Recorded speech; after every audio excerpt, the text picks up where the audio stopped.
বিকেল তখন 4:30। ঢাকার আকাশে ঝুলে থাকা গাঢ় মেঘে সূর্য ডুবে যাওয়ার আগুনের রং ছড়িয়ে দিচ্ছে। রাজধানীর তেজগাঁওয়ের সামরিক কনফারেন্স রুমে তখনও আলো জ্বলছে। বাইরে টহলরত সেনা সদস্যদের ছায়া ধীরে ধীরে দীর্ঘ হচ্ছে, আর ভেতরে থমথমে ঘর জুড়ে ভেসে বেড়াচ্ছে একটি বাক্য: যদি আমরা আসিয়ানে ঢুকি, ইতিহাস একটিবারের জন্য থমকে দাঁড়াবে। কথাটা বলছেন অন্তর্বর্তী সরকারের শীর্ষ কৌশল প্রণেতা, একজন অভিজ্ঞ ও নীরব কূটনীতিক, যিনি এর আগে জাতিসংঘ মিশনের নেতৃত্ব দিয়েছেন, আবার শান্তির নামে সংঘাতের মধ্যেও বুঝে শুনে অবস্থান নিয়েছেন। পাশে বসে পররাষ্ট্র মন্ত্রণালয়ের গুরুত্বপূর্ণ ডিপ্লোমেট, মুখ গম্ভীর, চোখের সামনে খোলা নোটবুকে বড় অক্ষরে লেখা আসিয়ান মিশন ফাইনাল। এই একটি সিদ্ধান্ত বাংলাদেশকে কেবল দক্ষিণ এশিয়ার প্রান্ত থেকে সরিয়ে নিয়ে যেতে পারে একটি নতুন ভূ রাজনৈতিক কেন্দ্রে। সেই সম্ভাবনার প্রতিটি ঢেউ এখন কূটনৈতিক অঙ্গনে আলোড়ন তুলেছে। প্রশ্ন উঠছে, বাংলাদেশ কি আসলেই আসিয়ান সদস্য হবার জন্য প্রস্তুত? একসময় বাংলাদেশকে বিশ্ব মানচিত্রে দেখা হতো একটি অর্থনৈতিক ব্যর্থতার দেশ হিসেবে, কিন্তু বিগত এক দশকে দেশটি তৈরি পোশাক শিল্প, কৃষি, প্রযুক্তি এবং স্থানীয় শিল্প খাতে অবিশ্বাস্য অগ্রগতি ঘটিয়ে পৃথিবীর অন্যতম দ্রুত বর্ধনশীল অর্থনীতির রোল মডেল হয়ে উঠেছে। বাংলাদেশের বার্ষিক জিডিপি প্রবৃদ্ধি 6% ওপরে, যা দক্ষিণ পূর্ব এশিয়ার বেশিরভাগ দেশের চেয়ে এগিয়ে। রপ্তানি আয়, বৈদেশিক রিজার্ভ, মাথাপিছু আয় সবকিছুতেই দৃশ্যমান উন্নয়নের রেখাচিত্র। এই আর্থিক ক্ষমতা ও কৌশলগত অবস্থানের পটভূমিতে আসিয়ান, এশিয়ার অন্যতম প্রভাবশালী বাণিজ্যিক ও রাজনৈতিক জোট, বাংলাদেশের সামনে খুলে দিয়েছে এক সুবিশাল সম্ভাবনার দরজা। আসিয়ান জোটের 10টি সদস্য দেশের সম্মিলিত জিডিপি বিশ্বের প্রায় 9% অর্থনীতিকে প্রতিনিধিত্ব করে। জনসংখ্যা 650 মিলিয়ন, বাণিজ্যের বিশাল সুযোগ, প্রযুক্তি ও পরিকাঠামোর উৎকর্ষতা, সব মিলিয়ে এটি দক্ষিণ পূর্ব এশিয়ার একটি অঘোষিত মিনি ইউরোপ। কিন্তু অবাক করার মতো তথ্য হল, বাংলাদেশের বৈশ্বিক বাণিজ্যের মাত্র 10% হয় আসিয়ান দেশের সঙ্গে, যেখানে ইউরোপের সঙ্গে বাণিজ্য 31%, অন্য এশীয় দেশগুলোর সঙ্গে 42%। এই অমিলই প্রমাণ করে সম্ভাবনার একটি বিশাল অঞ্চল আজও বাংলাদেশের জন্য অব্যবহৃত।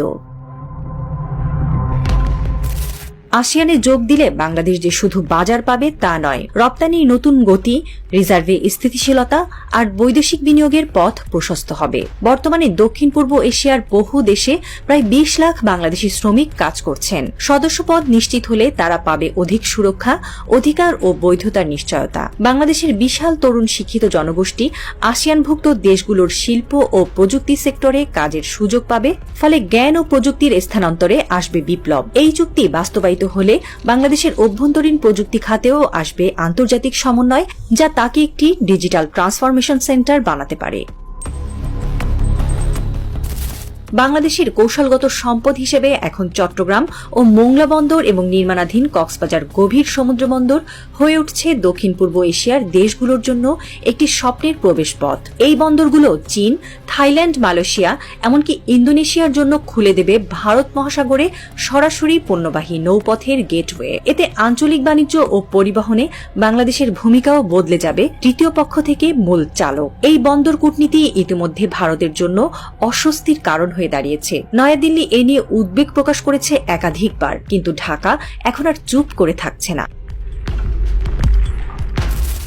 সরকারের কৌশল প্রণেতা, যিনি এখন পুরো প্রক্রিয়ার তদারক করছেন, তার নেতৃত্বে একটি নির্ভুল এবং নিরবচারে পরিকল্পনা বাস্তবায়ন হচ্ছে। তিনি নিজে সাংবাদিকদের সামনে আসেন না, কিন্তু জাতীয় নিরাপত্তা কাউন্সিলের রুদ্ধদ্বার বৈঠকে এখন তার কথাই শেষ কথা। নেপাল, শ্রীলঙ্কা, মালদ্বীপ, এই দেশগুলো ভারতের একছত্র আধিপত্যে ক্লান্ত হয়ে বিকল্প পথ খুঁজছে। সেক্ষেত্রে বাংলাদেশ তাদের কাছে হয়ে উঠছে আঞ্চলিক সেতু বন্ধনের এক সম্ভাব্য আশ্রয়। চীন ইতোমধ্যে ঢাকাকে চীন, মায়ানমার, বাংলাদেশ অর্থনৈতিক করিডোরে সম্পৃক্ত করার প্রস্তাব দিয়েছে। পররাষ্ট্রমন্ত্রী পর্যায়ে আলোচনাও হয়েছে। আসিয়ান সদস্যপদ পেলে এই করিডোর বাস্তবায়নেও হবে সময়ের ব্যাপার।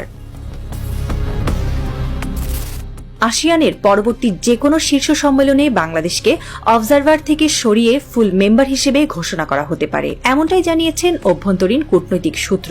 কিন্তু এখানেই শেষ নয়। ভারতের মিডিয়া বলছে, বাংলাদেশে অতি সক্রিয় চীনপন্থী ব্লকের মাধ্যমে আসিয়ান অন্তর্ভুক্তিকে ব্যবহার করা হতে পারে ভারতের বিরুদ্ধে কৌশলগত চাপে পরিণত করতে। অন্যদিকে পশ্চিমা বিশ্লেষকরা বলছেন, বাংলাদেশের আসিয়ানে যোগদান দক্ষিণ ও দক্ষিণ পূর্ব এশিয়ার বিদ্যমান সাম্যতার ভারসাম্যকে নাটকীয়ভাবে পরিবর্তন করতে পারে। তেজগাঁওয়ের সেই কনফারেন্স রুমে আলো নিভে এসেছে, কিন্তু একটা ফাইল খোলা রয়ে গেছে। প্রচ্ছদে লেখা আসিয়ান ফাইনালাইজেশন টপ সিক্রেট। কৌশল নেতা চুপচাপ জানালার বাইরে তাকিয়ে আছেন। তিনি ভাবছেন, একটি সদস্য পদ কখনোই কেবল একটি চুক্তি নয়, এটা অনেক সময় একটি অঘোষিত যুদ্ধের শুরু। এই লড়াই শুরু হয়েছে মোদির প্রতিবন্ধকতার কারণে। হিন্দুত্ববাদী নেতা ভেবেছিলেন একঘরে করতে পারবেন, কিন্তু ঘটনা ঘটেছে উল্টো। মোদির ভারতের থেকে ক্রমশ মুখ ফিরিয়ে নিচ্ছে পৃথিবী। প্রফেসর ইউনূসের নেতৃত্ব দেখিয়ে দিচ্ছে বাংলাদেশের জন্য বিশ্বের সব দরজাই খোলা।